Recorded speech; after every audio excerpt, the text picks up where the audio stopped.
Good evening, everyone, and welcome to the Sophia Miriam Foundation Youth Forum. Our topic for today is on mental health, where the youth ambassadors will be looking at mental health in general, as well as the effects of the COVID-19 pandemic and how it relates to our mental health. My name is Debbie Gibran. I'm the in-house psychologist for the foundation, and I will be facilitating as a support during this discussion. I'll allow these young ladies to introduce themselves. My name is Kaitlyn. My name is Shreya. Good night, my name is Savannah. Hello, my name is Angel. Hi, my name is Xaria. Thank you so much, lovely young ladies. So let's look at one of the first questions we have here. Now, just to be sure, these questions came from these ladies. They are the youth ambassadors for the Sophia Miriam Foundation, and this forum is being represented by them, the youths, and the questions actually came from them. So the first question we want to look at is, what is mental health? And what are some ways persons can maintain positive mental health? But first to begin, let's look at, in any one of your words, what is mental health to you? To me, mental health is psychological well-being. Yes, it is. Anybody else? Like what it is meaningful to you about mental health? When you hear the word mental health, what is one of the things that come to your mind? Let's hear from somebody else.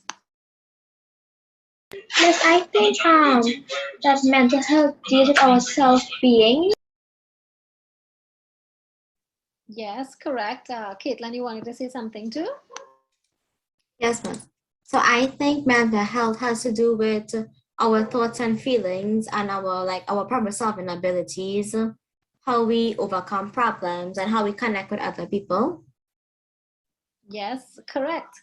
Mental health is it includes our emotional, psychological, social well-being. It affects how we behave, how we think, how we feel, and well, yes, how we act. It is also determined by the stress and the stresses that we have on a daily basis, and it can affect anyone at any stage of life, from childhood to adolescence to adults. So the next part of the question is, what are some ways that a person can maintain a positive mental health well-being? They can connect with others or get physically active or develop some coping mechanisms. Yes, that is some of the ways you can. Yes. Anybody else? I think also, like she said, keeping occupied, so finding hobbies and also, talking out any problems that you may have so that they don't stay bottled up because, a lot could stem from keeping things in and stuff like that. That is also true. You see, you have to look at, when a lot of people, they keep things bottled up, especially youths, teenagers, adolescents, they keep things bottled up. I'm sure you guys do that sometimes. When they do that, it tends to facilitate a type of regression, and depression could actually stem from that. So when you are able to speak to others, now tell me something, what are some ways that you could exert the stress? Let's say you want to get rid of stress. You think there are certain ways in which, as a youth, as a young person, ways in which you can take away stress from your daily life? I guess, go ahead, Angel. Go ahead. I guess to, taking a break, from school and life and really, focusing on yourself. I think yoga is a good activity to do. I also think sometimes it's not very easy to talk to your parents or friends about any issues you go through. So I opt for journaling. So I think that's a good way for youth to get a break from things. That is so true. A lot of students actually say that journaling has helped them to see their thoughts, because you ever look at it when you journal. I mean, how many of you here does journaling? Everyone? Sometimes, miss. Okay, Zaria, you do journaling as well? No, miss, I do not. Okay, so tell me, Zaria, let's deviate from it. What are some of the ways that you would deal with stress? Like when something happens or you have some stressful thoughts in your head, for it not to escalate into something more, what are some of the things that you might find yourself doing? Something that relieves my stress or anxiety is laughing. Like people around me, they try to make me laugh, like stuff like that. Do stuff, funny stuff to make me laugh. And another thing I do also is sing. Even though I can't sing, I still sing. It calms me. So yeah, that's what I do. That is very interesting. I can't sing either, but I try. But that is really nice, because laughing is something I tend to do. That they say laughing is a good medicine. It's good for the soul. You know, when you laugh and you make jokes, you tend to build. I think your cortisol level rises, because I'm not sure, you know, but it's very interesting to know that you could just make a joke with a friend and you laugh out loud and you have a good little giggle and you actually feel good. So that is a really good stress reliever. Another thing that, well, coming back to the journaling actually helps you to put your thoughts into words.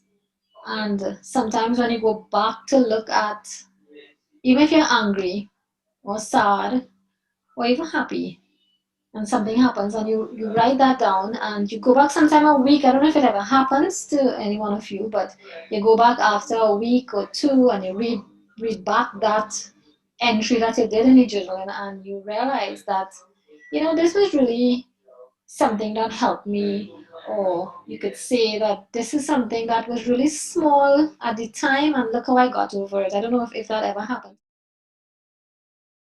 Yes, it has. I had to journal for my counseling class, and reading back some of the entries that I did, I just really looked back at it and I was like, this was not as, bad maybe as I thought it was in the moment, but at least that at that moment it helped me to, To write it down, and then yeah. But it usually happens. You look back at it and you realize, yeah, it was I mean, I don't want to use the word petty, because I mean it wasn't petty, but it wasn't as bad as you thought it was when it happened. So journaling is one of the most important mechanisms you can put in place for any age, because what happens there is that with every age you tend to have your issues and your concerns and your problems tend to be different. And what happens here too is that when you start at a young age to write journals, and let's say 10 years passed and you realize what you wrote, sometimes you see that same problem 10 years ago or 5 years ago, you see it in somebody else growing up now, and you see it in a younger person. So then you realize that journaling at that age, it comes with almost every person at that age. So it is really a good way to relay your stress and place your problems on paper. So I'm glad you guys do that. So next question is, what do you think causes mental health problems? Anyone could answer, or everyone should answer. I think mental health problems are caused by life experiences such as like trauma or abuse. Yes, correct. Somebody else? Mental health problems could also be caused by illnesses, because based on the severity of your illness, it doesn't even have to be so severe. Some people take things differently, and it could affect your mental health in a negative way.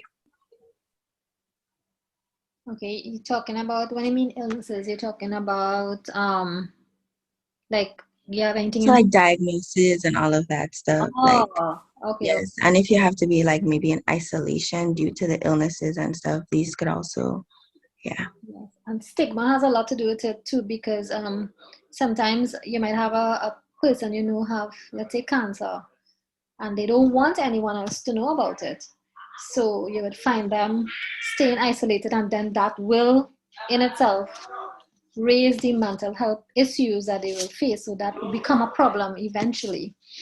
So Yes. any other, yeah, very good. Any other concerns, or anybody, any other answers or responses to what causes mental health problems? It could also be caused by experiencing discrimination or disadvantages, like Yes, very good. Especially now with the entire world, how everything is right now, discrimination is something, I mean, everyone reads the newspaper or look at, world news, and you have been seeing it in the States a lot. Discrimination, racial tensions. This can bring on, because this is a part of trauma. And once there is trauma, mental health issues will arise. Xaria, what's your take on this? Miss, I recently learned actually, because we had to do a study on mental health for something for school, and we recently learned that mental health can actually be hereditary. Yes. So it could be passed down from generations, and a lot of people don't know that this happens. And it could also come from environmental stress, like due to whatever you surround yourself with. That can reflect on your mental health, and a lot of people also don't understand that, and they tend to just think, oh yeah, it's because like school or work, but not all the time it's because of that. That is so true. Very, very true. In fact, there is a specific gene that is responsible for the bipolar disorder, and which is hereditary as well. There is also the schizophrenia aspect, where there is studies that show that there is specific genes responsible for these mental illnesses, and these are very, very serious illnesses. Sometimes you live in a house where parents or one parent, that person is overly anxious. They have anxiety disorders, and the environment, as was spoken just now, when you are surrounded by this type of environment, it also takes an effect upon your mental health, and you could adapt to this type of not stress, but this type of behavior when you see it on a daily basis. Another thing is, I don't know if any one of you all said it, was drug and alcohol abuse is one. Unemployment, being homeless, having a loss, even grief. Grief can also cause mental health problems. So yes, you guys are doing very well. So we have this other question here. Why is mental health... Oh, Shreya, you want to say something? it could also be caused by domestic violence and bullying. Of course. Yes, definitely. Bullying is something, one thing you have to look at with bullying. The victim, the person being bullied can suffer from mental health, but also remember that the person who is doing the bullying, they also have some sort of mental health problem, or some sort of abuse problem, or something that tend to escalate their behavior into bullying. Not all the time, but most of the time. And domestic violence, it will definitely mess with your mental health, because living in a domestic violence situation, it will, discriminate against your self-esteem, the way that you think, your confidence, and a lot other things that happen under that domestic violence umbrella. Anything else someone wants to add? Yeah, I would like to add the some topic about bullying. I think a lot of bullies know, because they don't know how to express their feelings, express what's going on in their life, so they project it on others. That's what I think, cause them to behave that way. That is a very, very interesting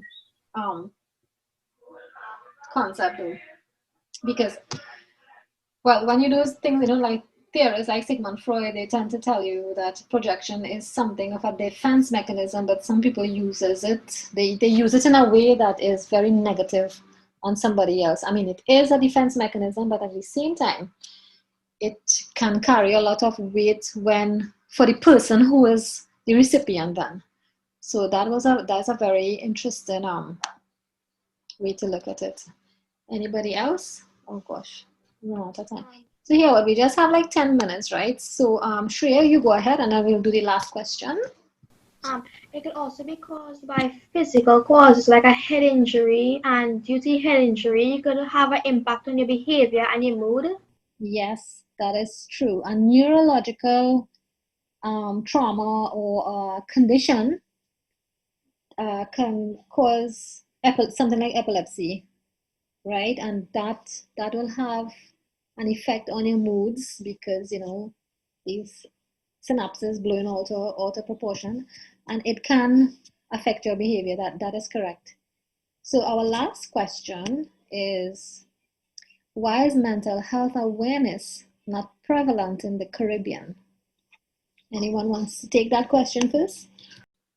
I think because of the negative stigma we have of mental health in the Caribbean. The first thing when somebody, show mental health illness signs, you think, you're crazy or something. And, what's funny, especially in many countries who have lots of money, is that they put all persons with different mental illness who have substance abuse in one place, and they try to treat them, and it gets worse, So I know people who want to study like psychology, and so when you tell people that, it's like, oh, you want to look at crazy people, and people just don't understand how important mental health and mental illness is, and they just take it as some little thing that could just go away. That is so true. That makes, we have a lot of stigma in the Caribbean, and one of the things that affects the stigma is shame. People are so ashamed, and they are ashamed because they don't understand. As you said, they think it's a little thing, but it isn't. That is why we tend to want to do now is bring on more seminars and more forums where we speak about what is mental health, why it is important to every person, every individual. Mental health is important because this is what we are. If your brain isn't functioning in the way that God intended it to function, then our behavior will go out of place, and we tend to exhibit behaviors that are so negative at times, because what is happening is our thoughts are not connected to our behavior. So, or our thoughts are negative, we will relay negative behavior. Another thing under this, it's not because of this stigma alone, but the cost. There's a lot of cost concerns in the Caribbean when it comes to mental health. So what other why I should ask, what other reasons there are for mental health awareness, for it not to be this prevalent like how it is in the States or Europe or these other bigger countries? What are the reasons you think there are? Anyone else? Miss, one thing that I've noticed a lot in the Caribbean, which is really not spoken about, is parents or older adults or elders telling a lot of children that they have no reason to have any mental health problems because like they don't work and they don't have anything to worry about or stuff like that, and they literally make you feel like you have no worries. You're not supposed to have any worries, which worries you more actually, and it just increases their mental health and it makes it worse, and then they don't understand why. And when you sit and talk to them about it, like, you know, some people will tend to catch an attitude or stuff like that. Yes. So I think that's one of the reasons why a lot of why it's not prevalent in the Caribbean, because parents and elders don't take it seriously as it should be taken, and that's a big problem. It is indeed a big problem, Zaria, and I'm so glad you brought it up because this is what affecting the youths in our nations right now. The older adults, they are not seeing it because one thing you have to remember too is that the older generation, they they didn't have that support from maybe their parents because it's a generation thing when you look at it. And I give kudos to the parents, whether they're young or they're old, that will listen to their child and understand, well, okay, a child, teenager, even a child as old as 5 years old, they have issues too, but they have issues on a different range. What happens here is that parents tend to think that, especially older parents, they tend to think that a child shouldn't have no problems because they're not working, they don't have to study things like food and the basic needs, food, shelter, clothes. They have this concept that all they have to do is to go to school, but they don't understand that going to school is a big deal because there's a lot of stress in the classroom, trying to get grades up, even peer pressure, bullying. There's a lot of factors involved, and I'm very glad that you brought this up because this is something we could talk about in depth in another forum about mental health, specifically for youths and why parents don't understand. So thank you for bringing that up. One more thing I wanted to look at before we leave is that what are some of the effects from the pandemic that you think affects youths, teenagers, adolescents at this time? Anyone can answer. I think one of the main things is the lack of peer interaction and all of that, because one of, like we were discussing, one of the main stress relievers is, speaking to people and hanging out with friends, and Zoom and Google Meets and all of that, it doesn't do the same thing that, Yeah. face-to-face connection would do. So lots of people have lost touch with that aspect of, existence. So it really affects their mental health in a negative way. That is very true. I think that was one of the biggest things that facilitated so much teenagers being stressed out and having anxiety, because there's a high prevalence of anxiety and depression that arose and came out of this pandemic. I mean, we're still in the pandemic, but it was worse. It was worse last year and this year than it was 2 years, 3 years ago, 4 years ago. So that, yeah, I agree with you. This is one of the things that facilitated the high rise in anxiety in adolescence. So we have less than a minute, and I just want to thank you guys. You did an awesome job. It was very nice speaking to you all, and I think we should do this again, this mental health segments. So have a good night, and we'll talk via WhatsApp. Okay.